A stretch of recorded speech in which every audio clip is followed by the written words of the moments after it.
Si vous avez été attentif à notre vidéo sur le pipeline VFX, vous avez dû entendre un mot qui ne vous est pas très familier, le compositing. Eh bien sachez qu'il s'agit d'un élément central dans la création des effets visuels. Alors d'abord, un tout petit peu d'anglais. Compositing, en français, ça veut dire composition. C'est l'étape où on se charge de la composition de l'image. Alors c'est joliment dit, mais qu'est-ce que c'est ? Eh bien lors d'une de nos précédentes vidéos, on vous a montré tous les éléments qui pouvaient intervenir dans un plan à truquer. De la 3D, des décors, des simulations ou même le rush original lui-même.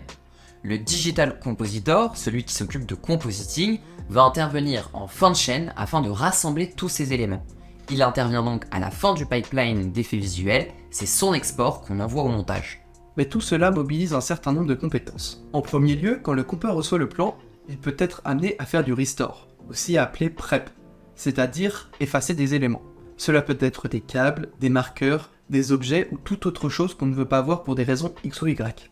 Il peut aussi retirer des fonds verts ou des fonds bleus. Ça s'appelle le keying. Je vous invite à aller voir notre vidéo dédiée. Il peut faire de la rotoscopie sur certains éléments. Là aussi, on a une vidéo dédiée à ce sujet si ça vous intéresse. Si l'image est en mouvement, il peut faire du tracking 2D, c'est-à-dire analyser des points dans l'image, puis en déduire le mouvement pour le réappliquer à des objets qu'on voudrait intégrer dans la scène. Il peut aussi faire du camera tracking. L'idée est un peu la même que la précédente. On va analyser une multitude de points dans l'image afin de créer une caméra virtuelle qui va bouger exactement de la même manière que la caméra réelle lors du tournage. Cette caméra virtuelle va servir au département de la simulation et de la 3D pour faire des rendus qui auront exactement le même mouvement que le plan dans lequel on va les intégrer par la suite. En parlant d'éléments intégrés, des décors en matte painting, de la 3D, des simulations, des stock shots, le compositeur numérique ne va pas seulement les imposer. Il va devoir faire correspondre la colorimétrie, le mouvement, la netteté, le flou de mouvement ou encore le grain dans l'image. Les compétences et étapes énoncées ici sont loin d'être exhaustives, mais ce sont les plus courantes. D'ailleurs, certaines tâches comme le restore, la rotoscopie ou le camera tracking peuvent être sous-traitées à l'étranger pour réduire les coûts. Ces éléments seront bien entendu récupérés par le compeur dans un second temps. Pour bien comprendre comment ça fonctionne, analysons un plan de composition. Alors, c'est un projet qu'on a fait où on devait recréer une pub Starbucks. Je vous montre le plan original. On a tout simplement une caméra qui bouge de gauche à droite et on a un paquet réel de café.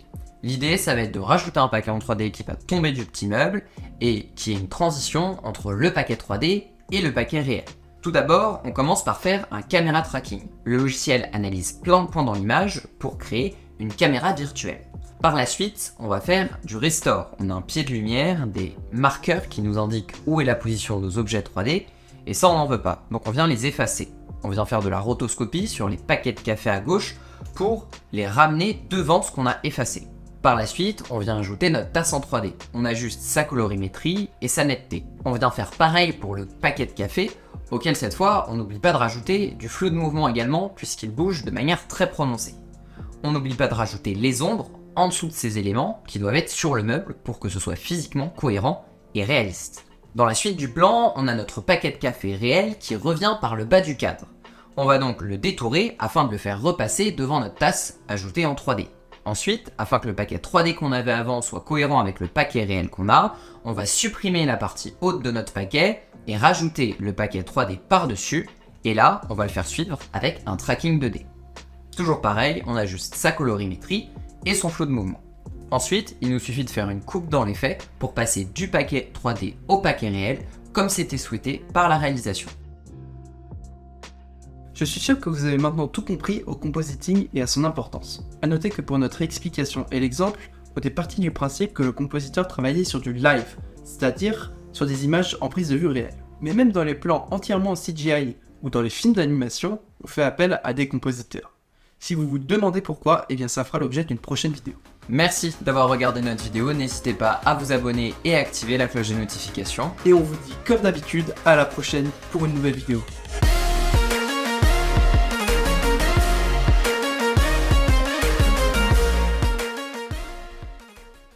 Effacer, ce qu'on va rajouter dans l'image pour couvrir les éléments indésirables, va suivre, je me perds. C'est trop long.